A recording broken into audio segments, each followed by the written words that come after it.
ॐ सहना भवतु सहनौ भुनक्तु सह वीर्यं करवावहै तेजस्विनावधीतमस्तु मा विद्विषावहै। ॐ शान्ति शान्ति शान्तिः।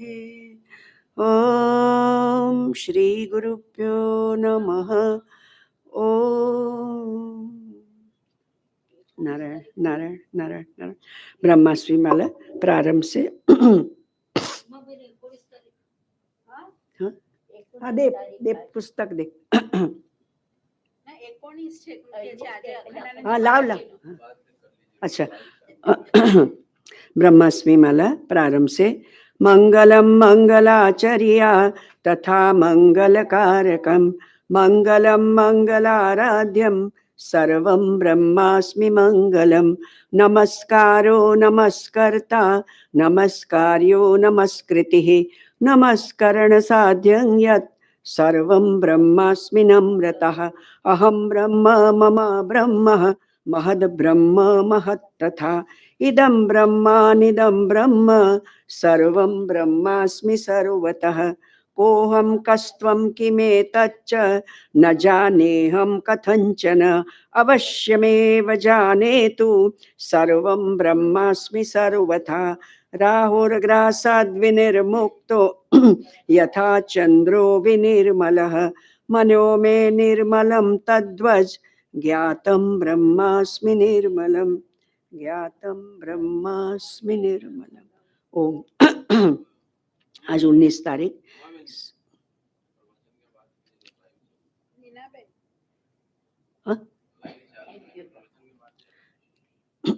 आज 19 तारीख गुरु वंदना का पाठ होगा, सब साथ में करेंगे। जनानां यद्गानं भ्रमतिमिर्हानन्वितनुते पदाम्भोजध्यानं दिशते परमानन्दपदवीं स्मरामि प्रातस्तं प्रणतजनताजुष्टचरणम् अखण्डानन्दं श्री गुरुवरमहं ब्रह्म परमं पवित्रायद्वाणी प्रविशति विचित्रारदियदा तदाकाराचिन्ना भवति निखिलाकारपठिता स्मरामि प्रातस्तं नयनरमणीयं सुखकरम् अखण्डानन्दं श्री गुरुवरमहं ब्रह्म परमं स्वभावादासूते पदनखविभायस्य सुफलं जनः सेवी धन्यो भवति कृतपुण्यो न चिरतः स्मरामि प्रातस्तं भुवनमहनीयं नवनवम् अखण्डानन्दं श्री गुरुवरमहं ब्रह्म परमं कथायां पीयूषं प्रवचनकलायां च पठुता सुलेखे लालित्यं लसति किल यस्य क्षितितले स्मरामि प्रातस्तं भवजलति भीतैकशरणम् अखण्डानन्दं श्री गुरुवरमहं ब्रह्म परमं यदन्तश्चातुर्यं विलसति समाधुर्यमखिलं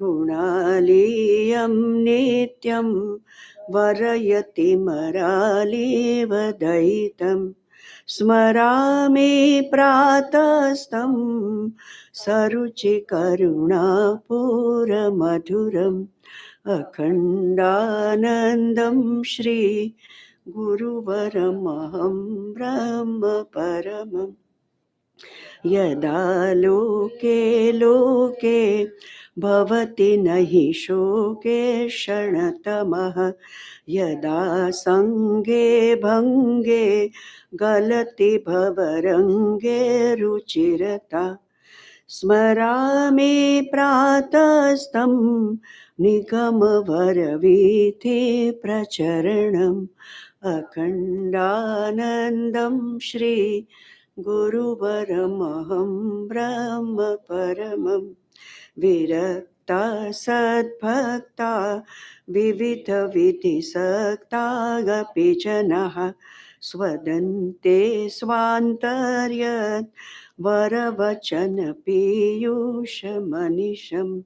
स्मरामि प्रास्तस्तं वचन रचना वाटवधरम् अखण्डानन्दं श्री गुरुवरमहं ब्रह्म परमम् यदीयं कारुण्यं पतति नत पुण्योऽपि मनुजे तथा वाणी बिन्दुः पिबति भवसिन्धुं घटजनिः स्मरामि प्रातस्तं समविषमभेदैकदलनम् अखण्डानन्दं श्री गुरुवरमहं ब्रह्म परमम् इत्यष्टकं भवमहान् लतापहारी सायं प्रगे पठति यः सुखकारी नित्यं लब्धव्यमाशु लभते सजनोत्र नूनं चिन्तामणिर्विजयते करुणा गुरूणां गुरुर्ब्रह्मा गुरुर्विष्णु गुरुर्देवो महेश्वरः गुरु साक्षात् परं ब्रह्म तस्मै श्री गुरुवे नमः। ओम ॐ यो ब्रह्माणं विदधाति पूर्वं यो वै वेदांश्च प्रहिणोति तस्मै तं हदेवमात्मबुद्धिप्रकाशं मुमुक्षुर्वै शरणमहं प्रपद्ये मुमुक्षुर्वै शरणमहं प्रपद्ये। ओम शांति शांति शांति। शंकरं शंकराचार्यं केशवं बादरायणं सूत्रभाष्यकृतौ वन्दे भगवन्तौ पुनः पुनः। ईश्वरो गुरुरात्मेति मूर्तिभेदविभागिने व्योमवद्व्याप्तदेहाय दक्षिणामूर्तये नमः। ओम शांति शांति शांति। आइए विचार करते हैं एक साधक को कैसे रहना चाहिए, कैसे जीवन जीना चाहिए और एक सिद्ध की क्या स्थिति होती है। सिद्ध और साधक के लक्षण। भगवान श्री कृष्ण ने बहुत सुंदर बात कही, बड़ी प्यारी बात कही। उन्होंने कहा आत्म कल्याण करना चाहिए।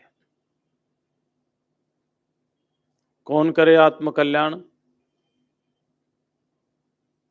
अगर खेती करनी हो तो आप मजदूरों से करा सकते हैं, किसी दूसरों को भी दे सकते हैं।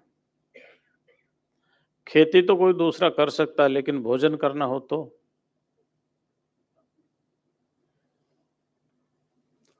कुछ काम ऐसे हैं जो दूसरों से करा सकते हैं आप,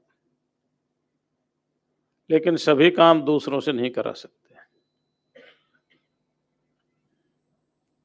हॉस्पिटल में कोई वेंटिलेटर पर हो और वो कहे कि भाई मेरे को सांस लेने में तकलीफ हो रही है, अब मेरी जगह तुम सांस ले लो तो नहीं। आत्म कल्याण करना चाहिए, लेकिन कोई दूसरा कर जाए, हम ना कर पाए, ये सबका जीवन है। तो भगवान बहुत सावधानी से कह रहे हैं, अपना उद्धार करो और अपने आप करो, स्वयं स्वयं का उद्धार करो, दूसरा कोई उद्धार करने वाला नहीं है। तो कैसे उद्धार करें? का उस परम पद का अन्वेषण करो।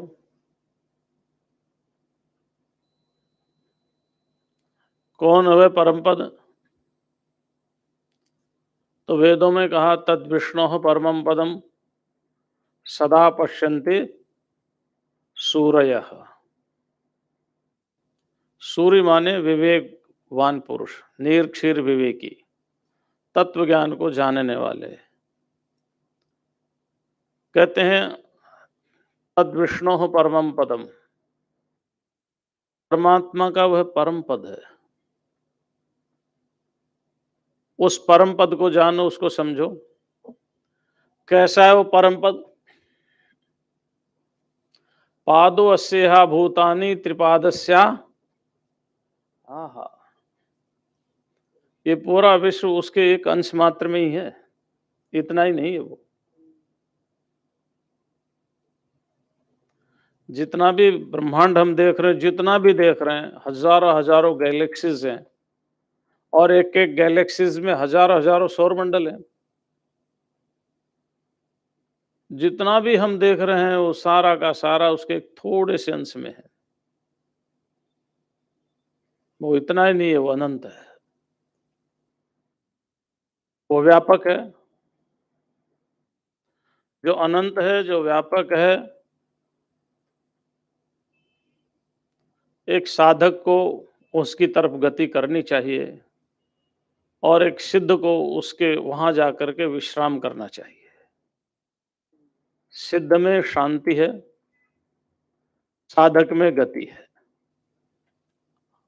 आप क्या पढ़ते हैं? पहला श्लोक भगवत गीता के 6 अध्याय का, आरुरुक्षोर मुनेर योगम कर्म कारण मुच्यते। दूसरा श्लोक है, अयोगारूढ़स्य तस्यैव शमः कारण मुच्यते। जो आरुरुक्षु हैं, जो आरोहण कर रहे हैं और जो आरूढ़ हो गए हैं, 3 हो गए ना। एक तो चाहता है कि मेरे पास धन आए, एक ने फैक्ट्री लगा ली, और एक कमा करके बैठा है। 3 हो गए ना, 3 हो गए। एक तो चाह रहा है कि मैं डॉक्टर बन जाऊं, एक ने एडमिशन ले लिया, और एक डॉक्टरी कर करके आराम से प्रैक्टिस कर रहा है। यहां भी 3 है। एक तो आरुरुक्षु है, आरोढ़म इच्छु आरुरुक्षु, है ना, जो आरोहण करने की इच्छा रख रहा है। एक रास्ते में चल रहा है, और एक वहां जाकर के बैठ गया है, मंजिल को प्राप्त कर लिया है। उसका जो गंतव्य स्थल है, जो प्राप्तव्य स्थल है, वहां पर वो विश्राम कर रहा है। और ये पद है भगवान का, पद्यते गम्यते ज्ञायते, दोनों ही अर्थ होता है पद का। पदु का क्रम विक्षेप वर्ब रूट है, जानना भी अर्थ है और चलना भी अर्थ है। तो जहां जाकर चल करके जिसको जाना जाए, अथवा जिसको जान करके उस रास्ते पर चला जाए, तो एक तो जानना पहले पड़ता है, उसको कहते हैं शास्त्रीय ज्ञान। क्या कहते हैं उसको? शास्त्रीय ज्ञान। एक जो बाद में जान लिया जाता है उसको कहते हैं अनुभूति। अनुभूति। बिना शास्त्र ज्ञान के हम किसकी अनुभूति करें, किसके पास जाएं? तो इसलिए ये भी जरूरी है। तो एक तो जो चल रहा है, एक चलने की इच्छा रखता है और एक पहुंच गया है। जो पहुंच गया है, जिसने विश्रांति प्राप्त की है, जो शांत है, वो जिस जिस मार्ग से गया है, जिन जिन समस्याओं का सामना किया है, जिन जिन साधनों को उसने अपनाया है, उन उन साधनों को अपना करके उस पथ पर चलने वाला साधक है। और भगवान ने बड़ी सावधानी से हमें सारी बातें बताई, हमारे ऋषियों महर्षियों ने भी बताई। इस रास्ते पर चलने के लिए योग दर्शन में एक बहुत सुंदर बात कही। उन्होंने कहा, भाई देखो, ये 5 प्रकार की वृत्तियां हैं।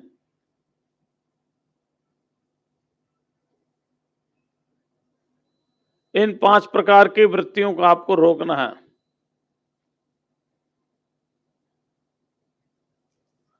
और अगर इन 5 प्रकार की वृत्तियों को रोक लेंगे तो 5 प्रकार के क्लेश आपको नहीं आएंगे। प्रमाण, विपर्य, विकल्प, निद्रा और स्मृति।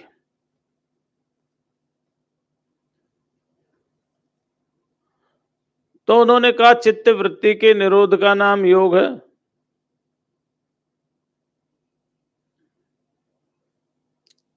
इनको रोकना है। महाराज कैसे रोके? बड़ा मुश्किल है इनको रोकना। तो सबसे उत्तम उपाय, सबसे उत्तम उपाय उन्होंने कहा, अभ्यास और वैराग्य। अभ्यास वैराग्याभ्याम तन्निरोधः। और भगवान श्री कृष्ण ने अर्जुन को उपदेश देते हुए मन को रोकने के लिए कौन से उपाय बताए? अभ्यासेन तु कौन्तेय वैराग्येण च गृह्यते। अभ्यास क्या है?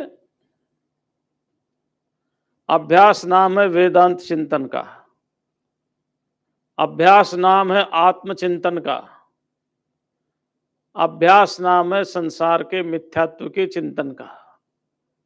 अगर आप चिंतन करने लग जाएंगे, आत्मचिंतन, तो संसार का मिथ्यात्व अपने आप ही हो जाएगा। भगवान ने बड़ी सुंदर बात कही वैराग्य के लिए। और वैराग्य के लिए उन्होंने कहा, असंग शस्त्रेण। हाँ, देखो, एक साधक के लिए साधना के मुख्य रूप से, वैसे बहुत हैं, अब वो मुख्य रूप भी, चूंकि आज ये चीजें दिमाग में आए थे, इनको मुख्य बता दिया, कल और आएगी तो और बताएंगे, लेकिन मुख्य ही समझ लो। है? 4 चीजों पर विशेष ध्यान देने योग्य है। सबसे पहला है वैराग्य। सबसे पहला क्या है? वैराग्य। अच्छा, वैराग्य क्या है? भगवान शंकराचार्य लिखते हैं, पुत्रैष्णा, वित्तैष्णा और लोकेष्णा, इनसे जब आप हट जाओगे और परमात्मा की तरफ आपकी गति हो जाएगी और वो बात दृढ़ हो जाएगा। जब दृढ़ होने के बाद बार बार आप उसी तरफ अभ्यास करते रहेंगे तो उसका नाम वैराग्य है। मतलब समस्त इच्छाओं का त्याग, जैसा कि श्रुति में कहा है, पुत्रैष्णायाश्च वित्तैष्णायाश्च लोकैष्णायाश्च उत्थाय भैक्षर्याम चरंती, इन सब से ऊपर उठना है। अच्छा, ऊपर तो उठ गए, देखिए ऊपर तो उठ गए, लेकिन किया कुछ भी नहीं तो भी वो वैराग्य किसी काम का नहीं है। हाँ? महाराज मैं किसी की बुराई नहीं करता, फिर क्या करते? बोले करता कुछ नहीं, इतना ही पर्याप्त नहीं है। कुछ माला जप करो, कुछ पूजा करो, कुछ यज्ञ हवन करो, कुछ अच्छा काम करो ना। हाँ? कुछ जप करो। अरे और कुछ नहीं कर सकते, जब तब ध्यान यज्ञ हवन नहीं कर सकते तो किसी का भलाई करने लग जाओ, परोपकार ही करने लग जाओ, कुछ तो करो। महाराज वैराग्य हो गया, लेकिन अब हमें संसार नहीं चाहिए, हमें कुछ भी नहीं चाहिए, हम तो बैठे अपने आप, उतने से काम नहीं होगा। उसके लिए आपको भगवान की ओर गति करनी पड़ेगी, जाना पड़ेगा, चलना पड़ेगा, बार बार आपको विचार करना पड़ेगा।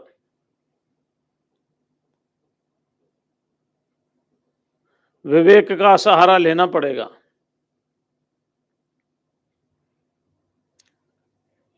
तब वैराग्य काम आएगा।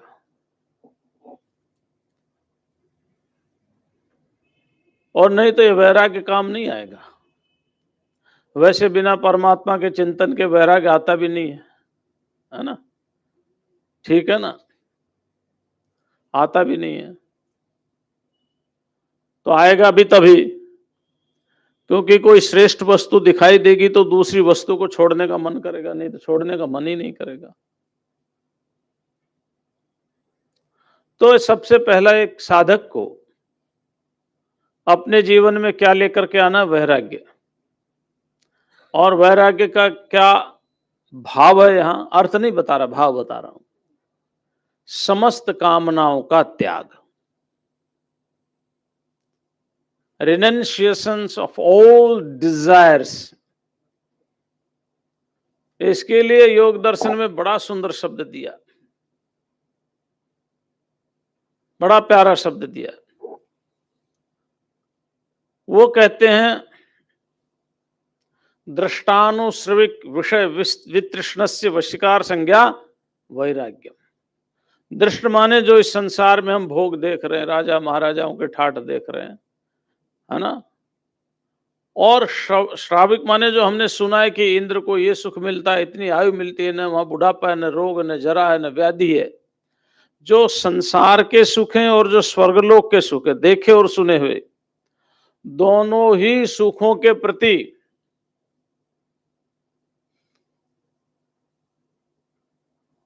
उनकी इच्छा का, उनकी कामना का त्याग हो जाने का नाम वैराग्य है। यानी इस लौकिक या पारलौकिक कोई भी भोग नहीं चाहिए। तो क्या चाहिए महाराज? परमात्मा चाहिए, है ना? क्या चाहिए? परमात्मा चाहिए। तो ये जो वैराग्य एक साधक का सबसे पहला जीवन का वैराग्य धारण करने का पहला लक्षण है कि उसको वैराग्य धारण करना चाहिए, भागना नहीं चाहिए। भगवान कृष्ण ने कहा इस जग में रहो तो ऐसे रहो जैसे जल में कमल का पद्म पत्र इव अंबसा। ठीक है ना? बाजार से गुजरता हूं मगर खरीददार,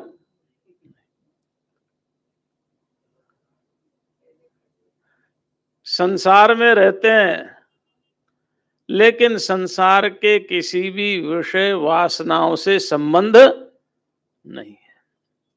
सुख दुख तो प्रारब्ध का भोग है, और शरीर स्वस्थ रखने के लिए सुख दुख जो हमें मिले हैं उसमें राग नहीं रखते हुए, और दुख मिले तो उसको दूर करने का उपाय करना चाहिए। जैसे भव एक रोग है, उसको दूर करने के उपाय हम बता रहे हैं, ऐसे भी अगर शारीरिक रोग हो जाए तो उसको भी दूर करने का उपाय करना चाहिए।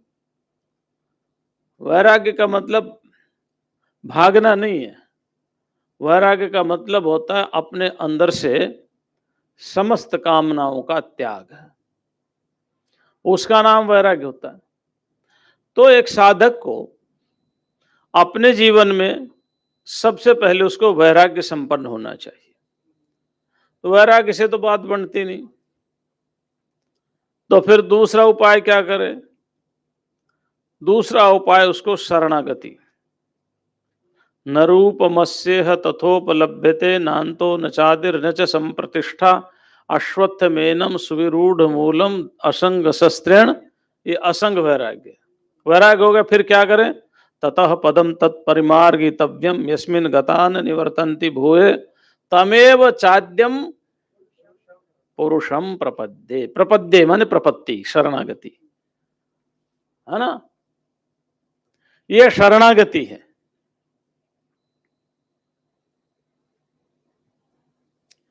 फिर भगवान की शरण ग्रहण करें।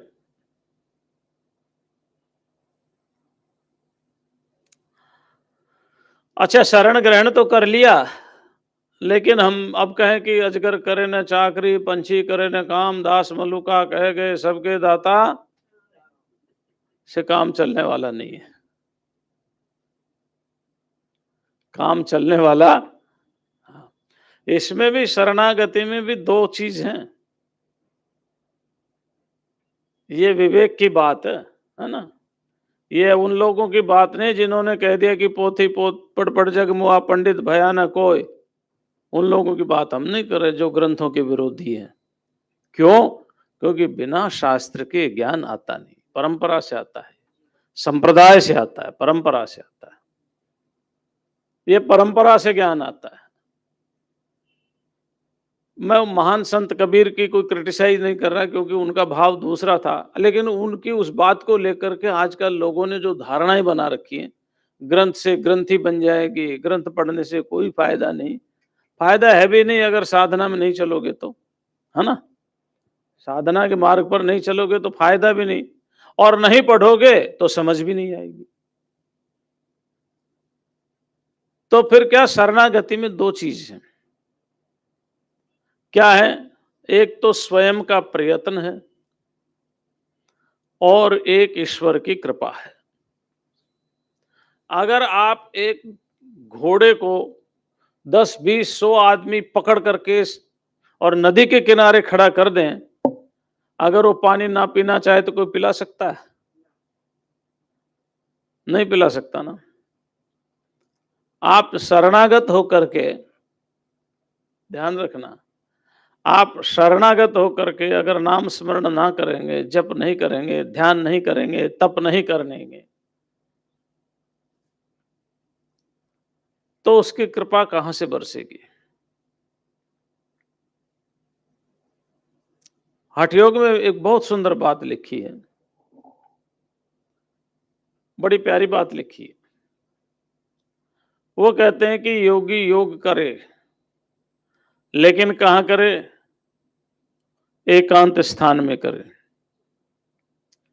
वो एकांत स्थान कैसा हो? निरुपद्रव देश हो, यानी जिसमें उपद्रव ना हो।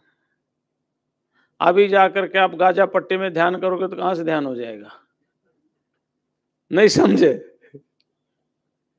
तो शरणागत करने के बाद बोले हम तो शरणागत हैं, अपने आप भगवान रक्षा करेंगे। हैं? वो रक्षा करते हैं, जिनकी करनी चाहिए उनकी ही करते हैं। जान करके जो गाजा पट्टी में ध्यान करेगा, है, तो निरुपद्रव देश हो, उस देश में ज्यादा, उस एरिया में हल ज्यादा उपद्रव ना फैले हुए। और कहां करें? नदी का पानी का किनारा हो, क्योंकि उस समय हेडपंप कुएं नहीं थे, वाटर सप्लाई म्युनिसिपैलिटी कॉरपोरेशन से होता नहीं था। समझ गए ना आप? हाँ। फिर कहाँ ध्यान करें? देखिए, ये जीवन की शैली है ये। आप समझो हमारे ऋषियों का चिंतन, जीवन की शैली। ऐसा नहीं कि आप ध्यान करो तो पागल हो जाओ, कहीं बैठ जाओ, नहीं। उन्होंने कहा ऐसे स्थान पर ध्यान करें जहां पर हिंसक पशु ना हो, जहां पर हिंसक पशु ना हो। इतना ही पर्याप्त? बोले नहीं, उस जगह पर ध्यान करे जहां पर सर्पेंटाइन है ना, सर्प इत्यादि भी न आए। देखिए कितनी सजगता है, कितनी सावधानी है। ये अंधों का काम नहीं है, बहरों का काम नहीं। अंधा बहरा मतलब भले ही जो आंखों से अंधा हो, कान से बहरा हो, भगवान उसके इन गुण दोषों को नहीं देखते। लेकिन मेरा है कि जो जान करके आंख बंद कर लिया। जैसे उदाहरण के तौर पर सिगरेट पर लिखा रहता है इंजीरियस टू, सब पीते हैं पढ़े लिखे, तो उनको पढ़ा लिखा कहेंगे अनपढ़ कहेंगे? लिखा हुआ है, सब पढ़ते हैं, पढ़ करके भी नहीं मानते, उसको पढ़ा लिखा कहेंगे अनपढ़ कहेंगे? आप बताओ। तो बस उनके लिए ही है जो पढ़े लिखे भी अनपढ़ हैं। हाँ, तो कहां ध्यान करें? पर्णकुटी बनाएं। और कहां ध्यान करें? भीड़ भाड़ में ध्यान ना करें। भाड़ में तो अलग बात, पर भीड़ में तो करे ही ना, है ना? भीड़ में ध्यान ना करें, बाजार में ध्यान ना करें। ये सारी की सारी विशेषताएं, या ये कहो कि एक साधक के लिए जो आवश्यक नियम है, बड़ा सुंदर वहां पर वर्णन किया गया है। तो वैराग्य तो हो गया, लेकिन वैराग्य होकर के हमें साधना के लिए भी आगे बढ़ना है, परमात्मा का चिंतन भी करना है, उसके लिए ईश्वर की शरणागति भी चाहिए।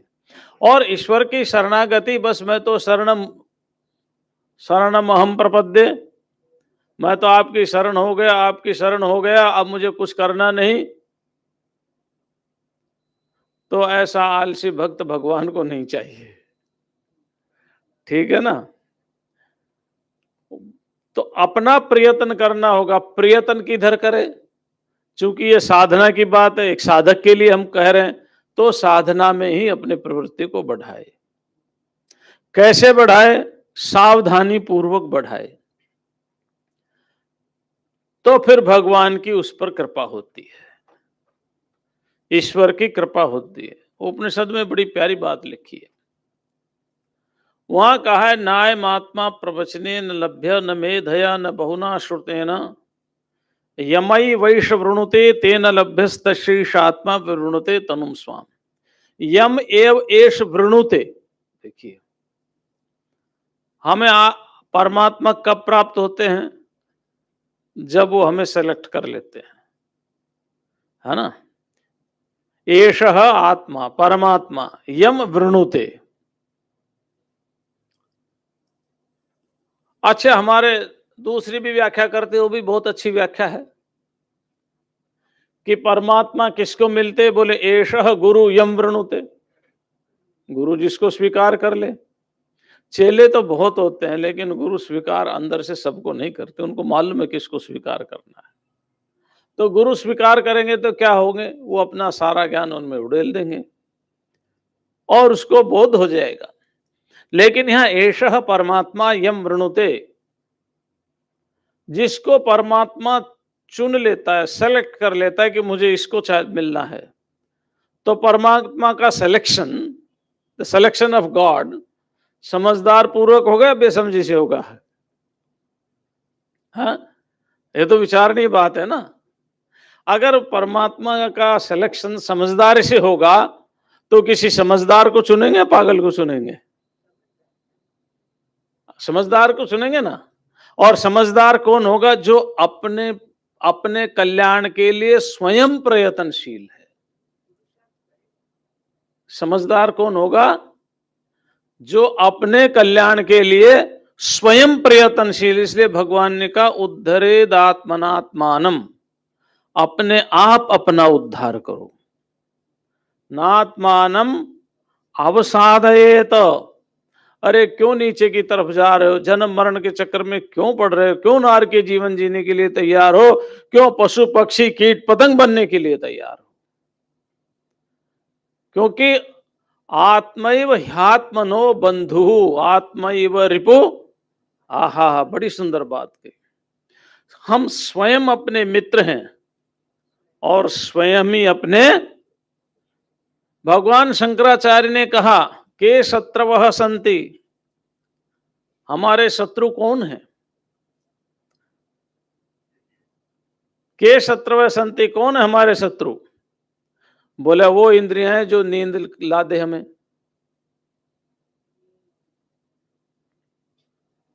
नहीं, के शत्रवः सन्ति निजिंद्रियाणि, हमारी इंद्रियां। कौन सी इंद्रियां? जो हमें परमात्मा की तरफ से सुला दे और संसार की तरफ से हमें जगा दे। हाँ, जो परमात्मा की तरफ से सुला दे और संसार की तरफ से। के शत्रवः सन्ति निजेंद्रियाणि, हमारी अपनी इंद्रियां ही हमारे शत्रु हैं। तो बोले भाई फिर मित्र कौन है? तान्येव जितानि यानि, वे ही इंद्रियां हमारे मित्र हैं अगर उनको हमने जीत लिया तो। मन ही हमारा मित्र है और मन ही हमारा, अगर मन है तो मन के वशीभूत सारी इंद्रियां हैं। इसलिए भगवान सिलेक्शन तो करते हैं लेकिन समझदारी पूर्वक करते हैं। जो आत्म उद्धार के लिए स्वयं प्रयत्नशील है, परमात्मा उन पर ही अपनी कृपा करते हैं। परमात्मा उन पर ही अपनी कृपा करते हैं। नहीं तो कर्म भोग दुनिया भोग ही रही है, भोगते रहो, आओ और जाओ, ठीक है ना। तो शरणागति जिसने ली है और फिर क्या काम किया है, अब हम वैराग्य भी हो गए, हमें भगवान की शरण भी चले गए और फिर भांग पीने लग गए, है ना। लगे दम कट लगे दम मिटे गम, कमाए दुनिया खाए हम बम बोले, तो भी काम होने वाला। देखो ये साधक की सावधानी है, जो शास्त्रों में लिखा है वो बता रहा हूं मैं, है ना, ठीक है ना, बड़ी सरल भाषा में। हमें वैराग्य भी हो गया, हमने शरणागति भी ले ली, लेकिन सद्गुण यदि हमारे अंदर नहीं आए, है ना, सद्गुण नहीं आए तो भी बात बनने वाली नहीं है। हमारे जीवन में सद्गुणों का आना भी जरूरी है। इसलिए भगवान ने 13वें अध्याय में, 16वें अध्याय में, है ना, कहां कहां सद्गुणों का वर्णन नहीं किया। इसी में भगवान कह रहे हैं निर्माण मोहा जित संग दोषा अध्यात्म नित्या विनिवृत्त कामा द्वंद्वैर्विमुक्ता सुख दुख संजयी, है ना। ये कितने हैं? निर्माण मोहा, एक है मोह, एक है मान। निह उपसर्ग है, तो ये निह उपसर्ग 2 बार पढ़ा जाएगा। कैसे? निर्माण और निर्मोह, है ना। कहीं ऐसा सोचो कि मान रही तो हो जाओ, मोह भले ही रहो, क्योंकि भगवान ने तो निर्माण की बात कही है, बाद में तो मोह लिखा हुआ है, ठीक है ना। ये सद्गुण है। क्या सद्गुण है? मान और मोह नहीं, निर्माण और निर्मोह। मान किसे कहते हैं? जो हमने अपने आप को मान लिया, मैं राजा हूं, मैं ये हूं, मैं वो हूं, या हमने अपने आप को मान लिया कि 3.5 हाथ का या 5.5 हाथ का या 10.5 हाथ का, जो भी कहो, है ना। समझने की बात है, 3.5 हाथ का शरीर है, यही मैं हूं, मैं विद्वान हूं। अब अपने विद्वता का जो है ना प्रचार प्रसार करो साहब, किसी को नमस्कार मत करो, किसी का के सर मत झुकाओ, क्योंकि मैं विद्वान हूं, मैं राजा हूं, मैं सन्यासी हूं, मैं गृहस्थी हूं, मैं धनवान हूं, मैं गरीब। ये जितनी भी हमारी मान्यताएं हैं ना, मैं सुखी हूं, मैं दुखी हूं, डित्थो हम ब्राह्मणों हम, है ना, ये जितना भी है, जो भी संसार में हमने अपने आप को मान रखा, मैं ये हूं, मैं वो हूं, तो सारा का सारा मान जो है ना, वो हमें जो मानते हैं उसी तरफ ले जाता है। इसलिए हमारी मान्यता जो हमने मान रखा है उसको छोड़ना है, और जो हम हैं, जो शास्त्रों में बताए कि हम कौन हैं, हम क्या हैं। शास्त्रों में क्या बताया? हमें अजन्मा बताया, अविनाशी बताया, हमें नित्य बताया, हमें शाश्वत बताया, हमें आनंद स्वरूप बताया। ये हमें समझना है। हमें विकारी नहीं बताया, और शरीर में तो विकार होता है। हमें परिणामी नहीं बताया, शरीर में तो परिणाम होता है। हमें जन्मने वाला और मरने वाला नहीं बताया, शरीर में तो जन्म भी होता। और हमें कामनाओं से युक्त नहीं बताया, हमारे अंदर तो बहुत कामनाएं हैं। न हमारा मान है, न अपमान है। अच्छा, कोई आकाश को एक थप्पड़ लगा दे जोर से, मान लो कोई आकाश को जोर से थप्पड़ मार दे, तो आकाश का अपमान होगा या सम्मान होगा? या कह लग रहे आकाश तुम कितने अच्छे हो, अगर तुम नहीं होते तो मैं गति कहां करता। जैसे आकाश को मान और अपमान का कोई प्रभाव नहीं पड़ता, ऐसे ही निरवयव आत्मा को, समझ रहे हैं ना, ऐसे ही निरवयव आत्मा को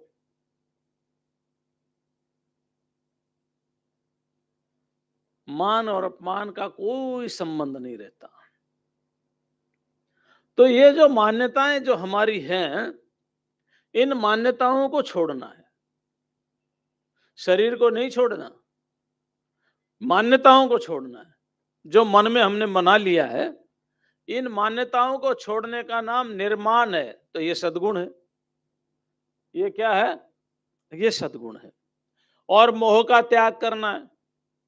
मोह किसे कहते हैं? जो चीज हमें भ्रम में डाल दे, जो चीज हमें, अब देखो भ्रम में डालने वाली चीज क्या क्या है? सबसे पहले तो ये शरीर है। हमारे गिरीश भाई कह रहे थे, अगली बार यदि आप 24 गुरुओं पर बोलेंगे दत्तात्रेय को तो कैसा रहेगा? हमने कहा आप जैसा कहो वैसा ही हम कर देंगे। जिस पर आपको उस पर बोल देंगे, लेकिन वो अध्यात्म की बात हो, गणित मैथमेटिक्स पर तो हम बोल नहीं पाएंगे, फिजिक्स केमिस्ट्री पर तो बोल नहीं पाएंगे। तो वो बात मेरे को याद आ गई, दत्तात्रेय ने 25वां गुरु भी बताया है। मालूम है ना कौन है 25वां गुरु? कौन है? नहीं मालूम? बोले ये शरीर मेरा गुरु है 25वां। क्यों है ये? बोले इससे मेरे को दो चीज मिली है। क्या मिली है? बोले इससे एक तो वैराग्य मिला, एक विवेक मिला है। ये दो चीज मुझे इससे भी मिली, इस देह से भी मिली है ना। तो मोह सबसे पहला हमारा देह से होता है। और जैसे दत्तात्रेय भगवान ने इस देह को गुरु बनाया, अगर हम भी बना ले तो हम देखेंगे कि ये देह धीरे धीरे जीर्ण शीर्ण क्षीण हो रहा है। ये रुक नहीं रहा, जैसे बालू मुट्ठी में नहीं रुकती, धीरे धीरे सारी निकल जाती है, ऐसे ही ये भी निकल रहा है। लेकिन इस क्षीण होते हुए, जीर्ण होते हुए, वृद्ध होते हुए शरीर को देखने वाला ज्यों का त्यों है। ये विवेक है और ये वैराग्य है। एक वैराग्य है और एक विवेक है। तो मोह का अर्थ है कि जिससे हमारी सबसे ज्यादा आसक्ति है, सबसे पहले उसी पर चोट करो। सबसे ज्यादा आसक्ति हमें अपने देह पर है। किस पर है? देह पर है। अगर देह पर हम सबसे पहले हथौड़ा मारेंगे तो फिर सारी वस्तुएं अपने आप टूटती हुई चली जाएंगी। अगर नींव के पत्थर निकालने लग जाओगे तो ये सारे की सारी बिल्डिंग अपने आप नीचे आ जाएगी। देह समस्त मोह का आधार है। इसलिए मोह ना रखो, आसक्ति नहीं, अनासक्ति। ये सद्गुण है। निर्माण मोहा जित संग दोषः। संग से दोष आते हैं, जैसे करोगे संग वैसा आएगा। बहुत फर्क पड़ता है, बड़ा प्रभाव पड़ता है। कोयले की काली कोठरी में, है ना, कोयले की काली कोठरी में कितनों ही सयान हो जाए, एक रेख लागत है पे लागत है। अगर कोयले की कोठरी में घुसोगे तो कितने भी सावधानी से घुस जाना, कहीं न कहीं कालापन, या जो अपामार्ग होता ना, अपामार्ग क्या बोलते हैं उसको, एक उल्टा कांटा वो होता है, उसको उल्टा कांटा लगता है, कांटा तो लगता है उल्टा होता है। जो अपामार्ग का कहीं पर झाड़ खड़े हों और आप उधर से निकल जाओ, कितने भी कपड़े उधर उधर से करके निकलो, लेकिन कहीं न कहीं कपड़े में लग ही जाएगा, वो लग ही जाएगा कहीं न कहीं। तो इसलिए संग का हमारे यहाँ बहुत है। और गोस्वामी जी ने तो भक्ति का पहला लक्षण ही दे दिया। प्रथम भक्ति किसका संग करना है? असंतों का नहीं, है ना, ये संग है। असंतों का नहीं करना, संतों का संग करना है। तो जो संग से दोष उत्पन्न होते हैं, उन दोषों को जिसने जीत लिया, अर्थात उस संग का ही जिसने त्याग कर दिया। देखो, अब एक बात है, एक साधारण साधक के लिए क्या करना है। मान लो किसी को कोई दोष आ गया, और आजकल को दोष संग के कम आते हैं और इंटरनेट से ज्यादा आते हैं, है ना, इंटरनेट से ज्यादा आते हैं और संग से। तो सबसे पहले क्या करना है, ये आप लोगों को नहीं बता रहे क्योंकि आप तो 80-80 साल के हो गए। अब आप लोगों को क्या करना है, यूट्यूब पे जो सुन रहे होंगे उनके लिए है, वो भी उनके लिए जो वो ज्यादा उम्र के नहीं है। क्या करना है, सबसे पहले तो हमें उस सराउंडिंग से बाहर निकलना है। जैसे मान लो कोई घर से बाहर निकला, मेरे जैसे बहुत से महात्मा निकलते हैं, निकले थे तब त्याग था, वैराग्य था, भगवान की शरणागति भी थी, लेकिन संग ऐसा आ गया कि भांग गांजा के चक्कर में पड़ गए, है ना। मैं अब एक उदाहरण दे रहा हूं, ये गृहस्थी के लिए भी हो सकता है, उसको दूसरे संग मिल सकते हैं, किसी के लिए भी हो सकता है। तो सबसे पहले तो जहां विकार पैदा हो रहा है उससे हम दूर जाएं।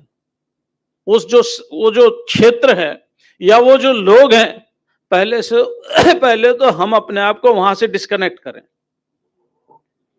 समझ गए ना? पहले अपने आप को वहां से डिस्कनेक्ट करें। मित्र है तो मित्र से करें, परिवार है तो परिवार से करें, साथी है तो साथियों से करें। मतलब जहां दोष है, अगर फिर मान लो मित्र है, साथी हैं, लेकिन दोष हमारे अंदर हो,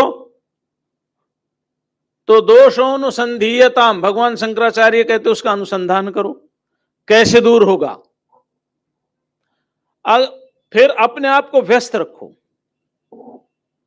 अपने आप को व्यस्त कर लो, अच्छे कामों में कर लो, माला जप में कर लो, ध्यान में कर लो, धारणा में कर लो। इनमें भी नहीं होता तो किसी की सेवा करने में कर लो। हॉस्पिटल में चले जाओ, आधा घंटा 1 घंटा ऐसे गरीबों की सेवा करो जिनका कोई नहीं देखने वाला। परोपकार का काम करने शुरू करने लग जाओ। अरे और कुछ नहीं है तो पढ़े लिखे हो तो झुग्गी झोंपड़ी वाले बच्चों को पढ़ाने ही लग जाओ। आपको महाराज क्या करे, अब रहा नहीं जाता, नहीं रह सकते हो, लेकिन अपने आप को थोड़ा सा जीवन में, व्यवहार में थोड़ा सा बदलाव लाना होगा। अगर दोष आ गए, लेकिन दोषों से दूर भी हुआ जाता है थोड़ा सा सावधान होने से। संग अच्छा करो, समूह में रहना शुरू करो।